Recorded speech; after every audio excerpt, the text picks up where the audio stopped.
everyone. Today we have with us Dr. Pete Kadushin. He's the manager of learning and development at Chicago Blackhawks, and he is an amazing sport and performance psychology professional. From my brief time in this field, I have already learned so much from him. Thank you so much, Dr. Pete, for coming on here today. Yeah, thanks so much for having me, Saloni. I'm really excited to be here. Of course, I'm very excited for the audiences to learn so much from everything that we're about to converse. So, directly getting started, my first question is often the most asked by many of the audience members later. What's the biggest misconception that people have about mental performance training or sports psychology training, especially when athletes are at that elite level? I'll give you two. Mm-hmm. Um, One sort of more broadly, and then one specific to elite athletes. Mm-hmm. I think in general, what I see around mental performance coaching is that people think about it in the same vein as clinical mental health. Mm-hmm. And they paint all of it in like a, well, if it's broken, then I might go talk to somebody. Right. Uh, and I think this is a misconception around mental health too. You don't need to talk to somebody if just when something's broken. Mm-hmm. Uh, but the analogy I always like to bring is you might go see your athletic trainer if, well, you should go see your athletic trainer if something isn't feeling right and you need Mm-hmm. some treatment. And you go to the gym and work with your strength and conditioning coach to build on what you're already doing well and maximize and increase capacity.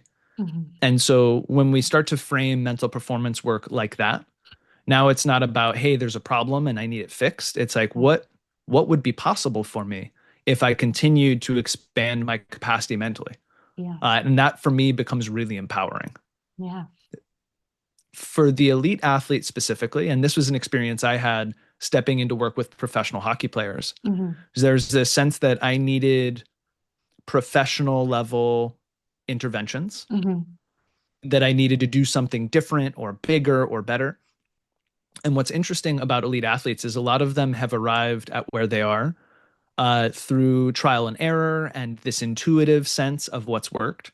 Yeah. And the benefit is often coming back around to identify foundationally, right? So Mm-hmm. the skills still remain pretty simple, Mm-hmm. right? But we come back to the foundation and we make sure that the foundation is really solid Mm-hmm. so that we can move your ceiling up and then get you closer to your ceiling more consistently. Yeah. I love that answer, especially when the first part, how you said that when it comes to physical maintenance, be it your fitness level or your skill set when it comes to the physical sports such as hockey, you don't really question before going or visiting an athletic trainer, or you're like, hey, this is a part of, the whole process. But when it comes to mental performance training, there can be some, ifs and buts, or there can be some hesitation. When you look at it that as awareness expansion rather than if it's broken only then will I fix it, that changes the whole game. Yeah, and I think even grounding it in chess, and I'm gonna do my best, but you'll correct me if I'm off. Of course. You would reflect on a tournament and look at tactical mistakes that were made, and then Mhm. learn from those mistakes. So Yeah. on the deficit side, and then moving that up. But you might also look at opportunities, Yeah. places where it wasn't a mistake, but where you could have played more boldly, been more conservative, learned new strategy, so that you'd be able to be better equipped and increase capacity. Yeah. And so if you were only to be on one side or the other, Hmm. whether it's technical, tactical, whether it's physical, whether it's mental, then you're leaving some growth on the table and you're also leaving your best performance below your ceiling. Yeah. I think that's amazing because, fixing the deficits is also even within mental performance training or sports psychology training, the approach that's taken. What do you think about that as compared to also, building upon your strengths? Or like you said, it not doesn't have to be necessarily a mistake, but it's more so neutral as well. I love these two things working together Mm-hmm. towards something worthwhile. Mm-hmm. And so the way that I like to frame a new relationship with a client, Mm-hmm. and then the way that I want to keep represencing our experience as we do the work Mm-hmm. is around what currently feels very compelling and also outside of what's predictable. Right. And so there are things that any serious athlete or competitor is predictable to do. And especially at the elite level, right, they're going to do a lot of the stuff. And oftentimes it's then like, we need you to do a little bit less. We need you to rest more intentionally. Yeah. But all of that lives within what they're already aware of, what they know. And there's something beautiful and also meaningful outside of what they already know. And so getting upfront those questions around. So it's not like, hey, we're going to do some self-talk and we're going to work on your focus and, cool stuff will happen. I Mm-hmm. want to start with an athlete around, hey, what cool stuff do you want that would be in that we could like work towards? And Yeah. then we'll talk about either working with some of the deficits, right? Mm-hmm. How you predictably show up and get in your own way, uh, or where we can extend capacity Mm-hmm. so that you can turn that impossible thing into something possible. Yeah. And now all of a sudden it reorganizes. It's not like, oh, I got to fix a weakness or I got to build a strength. It's like, hey, I have a really clear destination and inevitably I'm going to show up in Mm-hmm. all of the ways that I get in my own way. I'm going to be me, especially when I'm doing something that feels impossible. Yeah. And then we get to coach with them through that and Mm-hmm. building their capacity and then helping address some of the stuff that's in the way. And so uh, it's a different orientation Mm-hmm. on how to enroll somebody in the process. Now, all of Yeah. a sudden, when you have a compelling vision Mm-hmm. of what you might be stepping outside of your comfort zone for, you're way more willing to do the things that are going to have you confronting yourself in that space. Yeah. Yeah. 100%. Honestly, I love the way you described the process. I have, fell in love with what I do just all over again as you were explaining it to me. So thank you. And, you touched upon a little bit about the areas that many elite athletes work on when they're doing the mental performance training work during practice or, even applying those skills. Many times I have heard that in practice, these skills come naturally, easy to recollect. But then when it comes to actual performance time, they can't really, get them back. Or when they're needed the most, they don't show up. What would you share more about that? Why might that be happening? Mm. This is, I think, one of the reasons why many clients will Hmm. show up. Um, there's this suspicion or a knowing, a real clear knowing that I Hmm. have more to offer Yeah. and I can't figure out how to offer it when it matters most. Mm. And that phrase, when it matters most, I think offers some insight into what's going on. Yeah.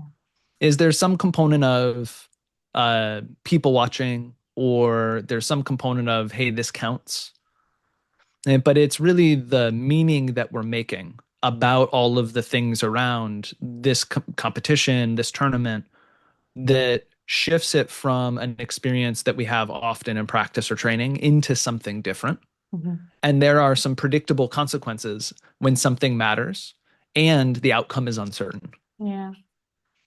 So there are some shifts in our body. The Hmm. sympathetic nervous system cranks up, and that's our flight or fight system. And so great for survival, not usually very good for peak performance. Yeah. Because it's like strapping yourself to a rocket and then kind of indiscriminately being like, hey, get me out of here or get me through this person in front of me. Yeah. And so when the nervous system shifts, then there are also some predictable things that happen in the mind. And Mm. so my experience personally, and also having done this work with others, is that the volume goes up. So our thoughts tend to be louder, and the we tend to have more of them. So the actual volume as well, and we all start to skew towards the negativity bias. Hmm. Again, great for survival out on like the savannah when we were prehistoric, Yeah. and not super useful when you're sitting across from somebody and have hours to go in a chess match. Yeah.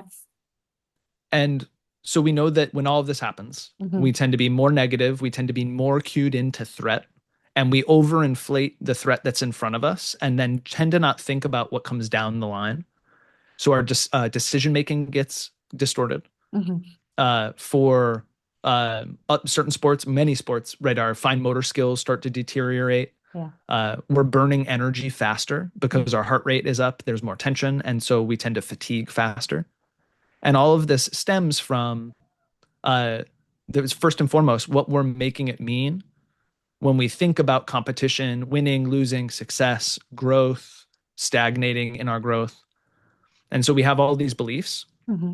And I think there's a There's a mistake that we make as practitioners where we go in and we're like, great, we're going to reorder your beliefs. We're going to shift your perspective to what's going on. Mm-hmm. And we're like, great, we did it. Now go forth.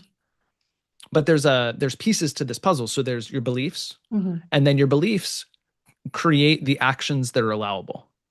Mm. Right? If I'm really fused to my craft, who I am as a chess player is who I am and my worthiness as a human being, Yeah. then I have certain things that are available and allowable, right? I have to win in this context, which means that uh, when nerves or anxiety or uncertainty show up, I'm going to collapse the tension. And when I Mm-hmm. collapse the tension, I'm often going to do that by escaping the present moment because I Mm. can't be here in the tension of, well, I don't know how it's going to go and I really care. Yeah. And so I might, take a mental vacation right when I need to be really present to the decisions I'm making and then go, okay, well, I just made that mistake. I know better than to make that mistake. I don't know why that happened. Yeah. And so all those beliefs lead to things that I reliably and predictably will do, Mm-hmm. and then a bunch of stuff that I won't do. And that then creates my reality. So I then look at the last three tournaments and I say, oh, this is how I operate under pressure. Yeah. Or this is how I operate in these certain circumstances. When another player is really aggressive, this is how I respond. And the kicker here is that our reality then confirms our beliefs. Yeah, I was just about to say it's almost like reinforcing yourself as you're analyzing that in your own mind. So we create a really airtight cycle here. Yeah. And within that cycle, we can get better, but we have limitations, right? We Mm-hmm. can't do anything that's outside of that cycle. Yeah. And that's where it comes back to like, okay, well, if we pick something that feels impossible, Mm-hmm. we've picked outside of that cycle, and then we're going to be in confrontation with the fact that this is also the way we go about business. And Mm. this is actually a beautiful thing because then this is where we coach. Yeah. Yeah, I think that is excellent. And I love the analogy of, the volume going up of our thoughts, especially Mm-hmm. in those stressful situations. I think when players start visualizing, especially chess players, because ours is such a quiet sport and a cognitive sport where there's no really physical movement apart from moving the pieces or maybe writing our moves on the score sheet, that it can pretty much get a little stagnant because everything's Mm-hmm. happening here and very rarely is much happening there. So, when it comes to the volume of things happening in our mind, that can be exceptionally loud, maybe for chess players. Not to put you on the spot, but how do you envision chess players reducing that volume just a little bit? Mm-hmm. Yeah, it's such a cerebral experience for many players, I imagine. I Yeah. bet there are some players who are more embodied just by default. Hmm. Uh, but just by the demands of the sport, it's Hmm. asking certain things, right? Like I can't just be bouncing up and down with my heart rate at 140, moving things around. Yeah. There's a couple of answers. The Hmm. first is that our bodies and minds are going to do what they do. Hmm. And part of the practice is in allowing the initial response to be exactly as it is, Mm. because we get ourselves into a lot of trouble making something wrong. Yeah. I talk about the window of success. Like you Hmm. want a window the size of a airplane hangar, right? Hmm. So the conditions, both the external conditions, where the tournament's being played, what your matchups look like, Yeah. how the game unfolds, but also the internal conditions. Yeah. Am I feeling a little low and a little bit disconnected from it? Am I in a low because we played for hours and I'm fatigued? Or am I feeling activated, antsy? Is the volume high? I Yeah. want all of that to be fair game in terms of, hey, I can operate here. Yeah. That can't be true if one of my beliefs says I can't do that and I can't operate my best unless I feel like this. So it starts with acceptance Hmm. of things that you don't like, but you know are going to show up. Yeah. And there's a second piece because acceptance becomes complacency if you're just like, cool, I hate it, and I'm just going to let it be there. And I know it's going to mess with my performance, but it's Yeah. just, well, there's nothing, that's disempowering. Hmm. But acceptance allows us then to acknowledge it's present and then take skillful action to either disconnect from that. So, right, everything's happening up here. It's really noisy. It's unproductive. I heard a meditation instructor on retreat that I was on once say, uh, It's kind of like having the noisy neighbors upstairs. I love that. And if we can create a little separation, now all of a Hmm. sudden, all those thoughts are the things that happen up here. I don't have to do anything with them, Yeah. right? But I can choose into a different attention point, Hmm. knowing that they're going to keep doing what they do. Now I have this opportunity to allow them to be doing it and also acknowledging that I can be on task or on target with my attention and my intention, even as that's happening. Yeah. So that's answer one. Answer two is that there are some things that you could do even sitting in a chair during a chess match to bring the temperature down a little bit. Hmm. The Buddhists have a saying, you can't wash blood with blood, Hmm. which is to say you can't fight thinking with thinking. Yeah. And so when you're activated like that and the volume is really high and the thoughts are skewing towards the negative, the trap is to be like, okay, let me think something productive. Let me think something empowering. Hmm. My entry point for folks and where I would train this to start from a skill standpoint is to either work on breathing or to work on something like progressive muscle relaxation. Because Hmm. when we lower the tension in the body, we know that that's also going to bring down central nervous system activation, Yeah. which is also then going to allow the volume to come down and there's going to be more spaciousness to work with. Yeah.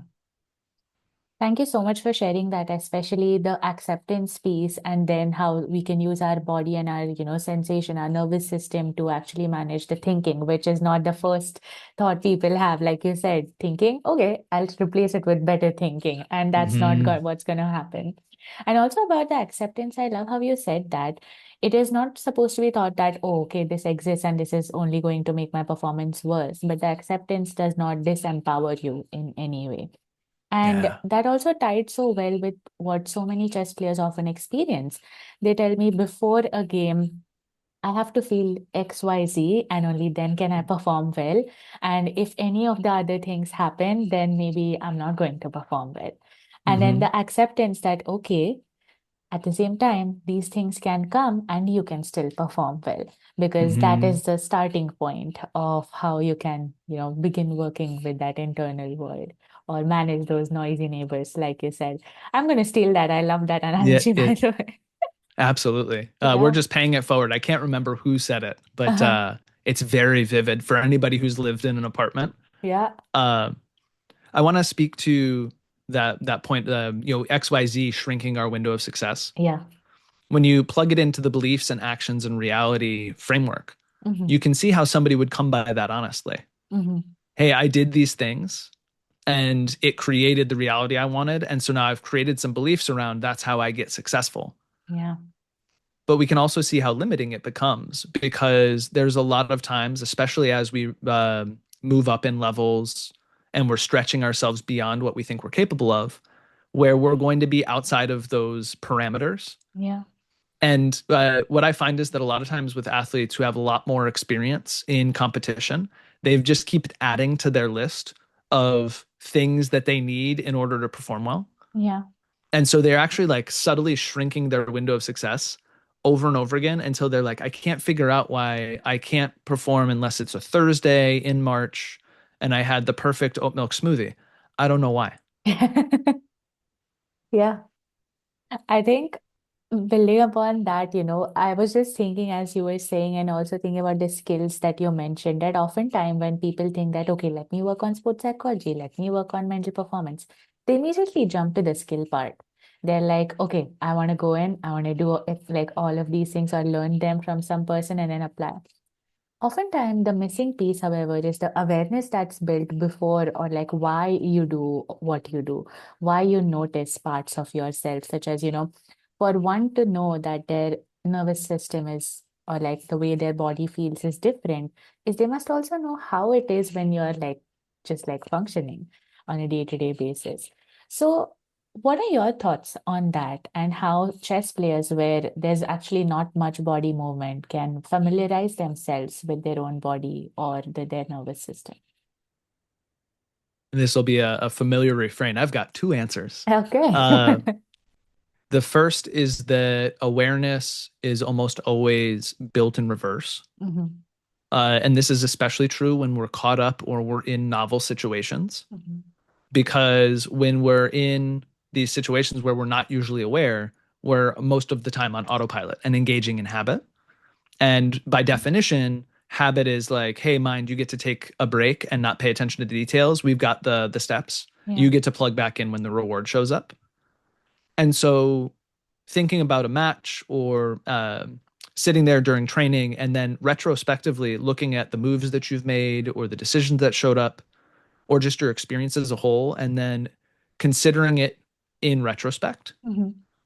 is usually where that starts. And then from there, you could start to see patterns, just like you would on the chessboard of, oh, when I'm in this scenario, I can remember that I start to feel like this, Mm. right? Whether it's, and you could cover thoughts and feelings or bodily sensations. You know, Hmm. your question was to the nervous system specifically. Yeah. And so I think that that is the process by which we start to ignite or allow awareness to blossom in the moment, Mm. is that it just kind of gets closer and closer to the event as we take the time to reflect after the event. Mhm. And when we stack those experiences up, we get better at like that moment of, oh, aha, it's happening right now. Yeah. The other piece, though, is that we have to become fluent in Mm. order to do that. And I've had many clients, and there's an irony here that athletes are super well attuned to certain aspects of their body. Okay. And then when you ask them, what are you feeling or what are the sensations in your body, they've also gotten very good at disconnecting from the direct experience of having a body Yeah. in order to then move through what they're being asked to do as athletes. Hmm. This is probably exacerbated in chess because it's such a cerebral experience that many of the athletes you might work with, if you ask them, like, well, where do you notice the experience of anxiety in your body? You'd be like, huh? Which is awesome because going back to that beliefs and actions and reality, we're outside of what's predictable. Yeah. We're building something that's totally unfamiliar in a way that that's going to like open up. If you imagine like a control panel in front of you, you get like a whole new control panel added on, Hmm. right? You have so much more freedom and so much more choice when all of a sudden you're like, I know what's happening in my body right now. Yeah. And so then there would be some practices that I would recommend for folks to separate from that reflective practice Hmm. to be building the literacy of physical intelligence. Mm. So something like body scans. Um, so not necessarily guided meditation, but these like yoga nidra scripts Yeah. or scripts that are actively taking you through the body sensations Hmm. and getting you in touch with outside of an activated state or outside of the context where you tend to be in your habits and in your autopilot. Hmm. How do we build the language of the body? And then you can start to notice during competition or during training, you go, oh, that's what my body was telling me. Yeah. I think I love that. And chess players watching this especially can be learning so much because I don't think the body component is taught as much as the mind component is thought about, which is all like natural. I can only imagine why one only thinks about thoughts when they're playing chess. But I think this is how even I learned the physical intelligence part or the yoga nidra. I think these are great recommendations how you don't have to sit and be with yourself for like a long amount of time. It can also be those quick scans that you do to learn about yourself on the go. Mm-hmm. Yeah, I think that can be so beneficial. And building upon that, I was also thinking when we work with players or like athletes who are starting out their journey or are about to reach the professional level but not yet, and then on one hand we have the elite athletes. Do you see any difference in their, openness to acquire these skills or the way they want to work on these, or even the requirement of what skill might be for their respective levels?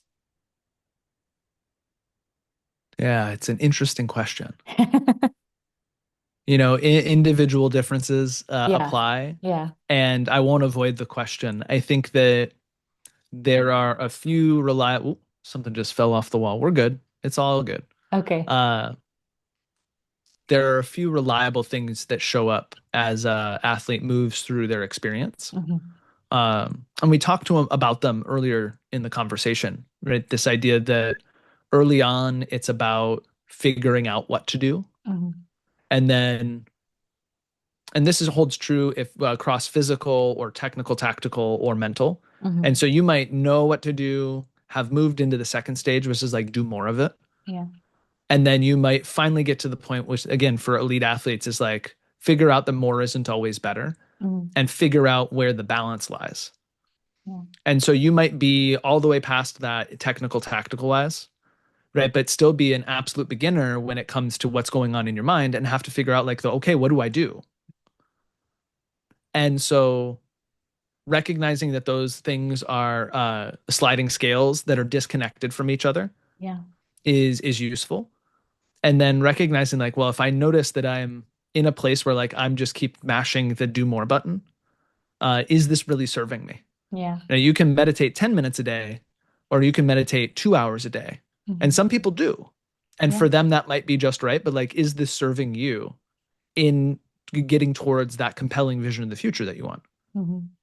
Yeah, just because like X number of people are doing that doesn't mean you have to do it. You have to tailor it to what you think you need or can benefit Mm-hmm. from. And that awareness, I think, often comes with spending a little time looking inwards and also, talking to mental performance coaches. Maybe that also helps in building upon that reflection. Yeah. Um, During your work, I'm very curious that the trial and error piece that you mentioned, that oftentimes elite athletes have reached the level that they have because of the whole trial and error process. Have there been times where mental skills that are being learned are, they understand that when you're talking, they go to apply, but they don't work as much? So, is there a time where you have to replace those? Because many times athletes come in, they're like, okay, this sounds great, but then they're about to use that and not so much. They're like, okay, can we try something else? Mm-hmm. I always want to look at this as a rough draft. Mm, okay. And well, I guess maybe not a rough draft because we want it to get really polished at some point. Yeah. But like we're always iterating.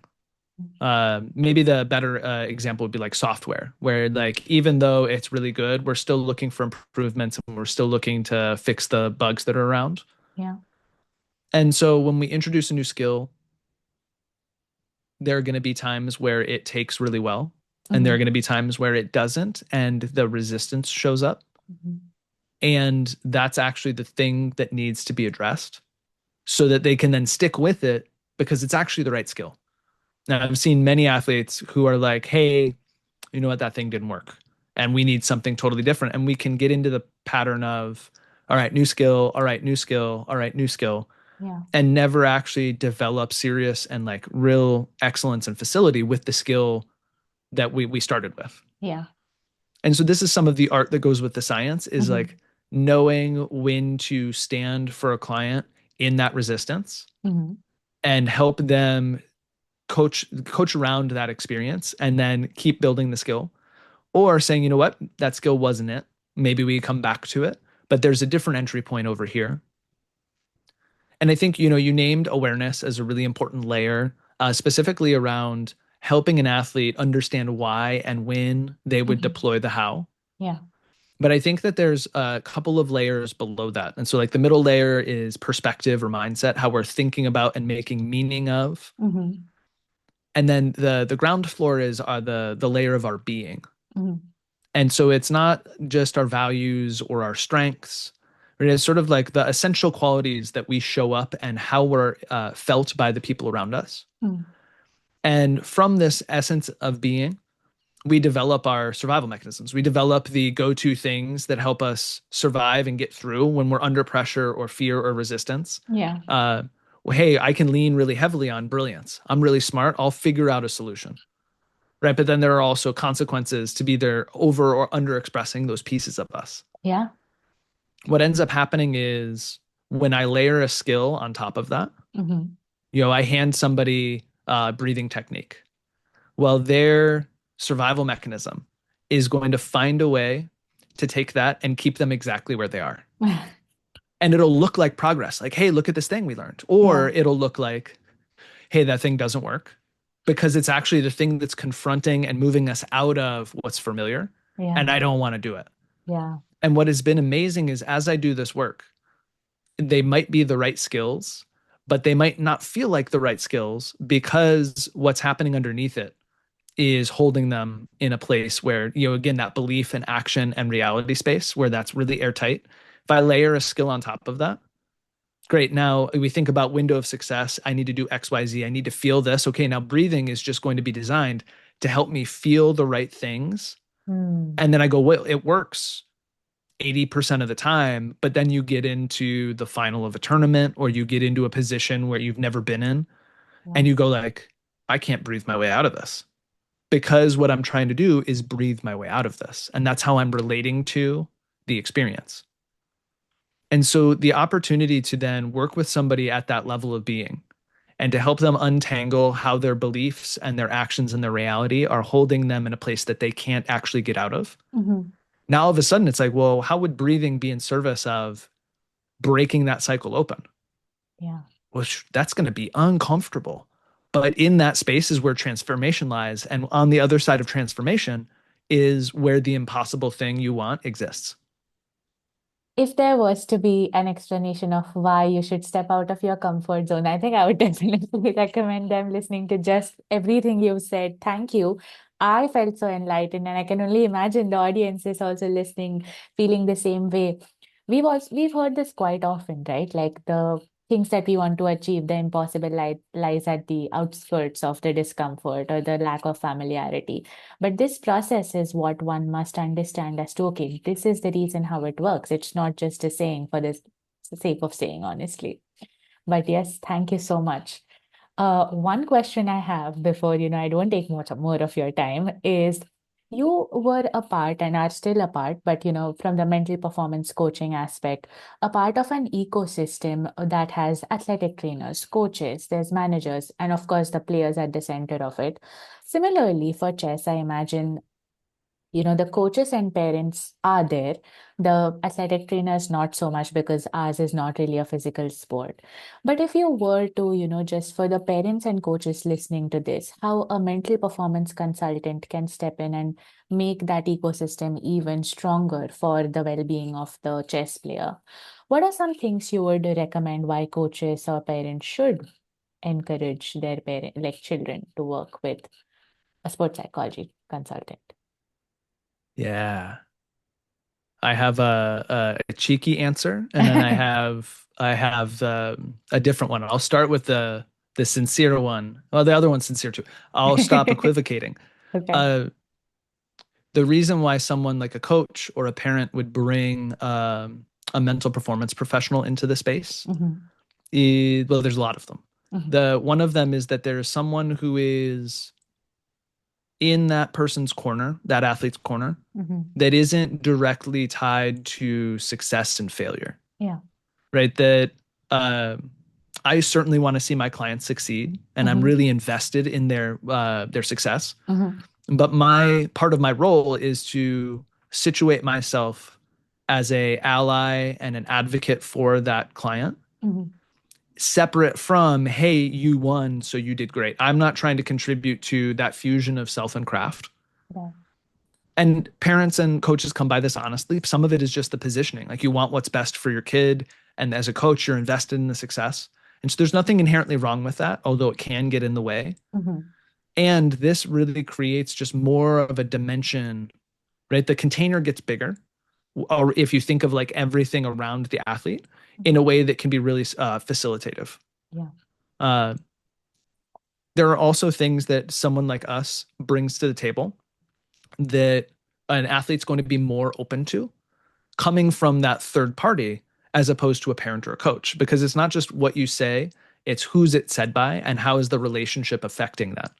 Right.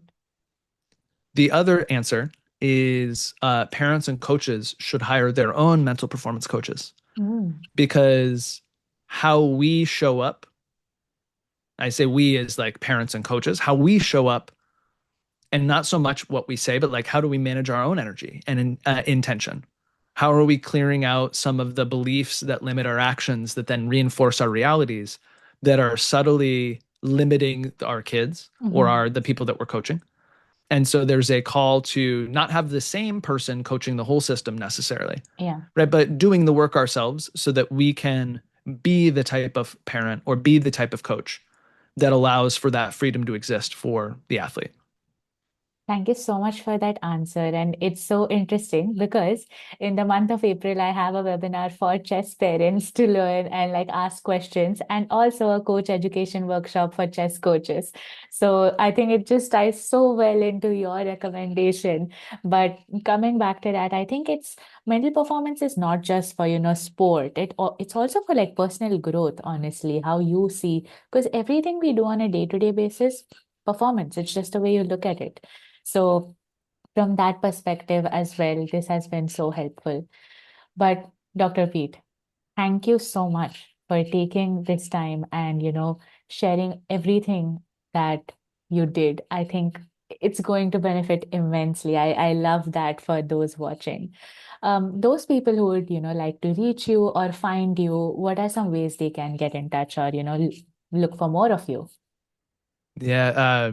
Before we get there, just a heartfelt thank you, Of Saloni, course. because this has been a ton of fun. And I'm not a chess player myself, but I am in love with what it asks of competitors. Mhm. And it's just a really beautiful expression of like the athletic mind. And to break down the dichotomy, right? The athletic mind body, because they work together. Yeah. And so it's been really a lot of fun to put myself in that position and play around with you today.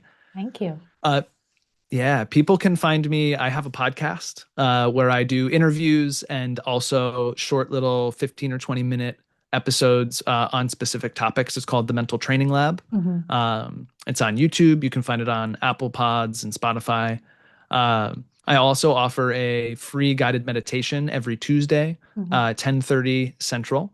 And so if you go to my website, drkcoaching.com, drkcoaching.com, there's a link to sign up for that there, and you can drop in when you want. You don't have to show up every week. And so those would be places that you could come, engage if you have questions or you just want to have a conversation. There you can find on the website a way to drop me a line, and I'd love to have that chat. Of course. Thank you so much. You can expect to see me on Tuesday for the Beautiful. Yeah. meditation. But yes, once again, thank you so much for your time and everything that you shared with us today. And those of you watching, stay tuned for next Tuesday. We'll be back with one more episode. Thank you.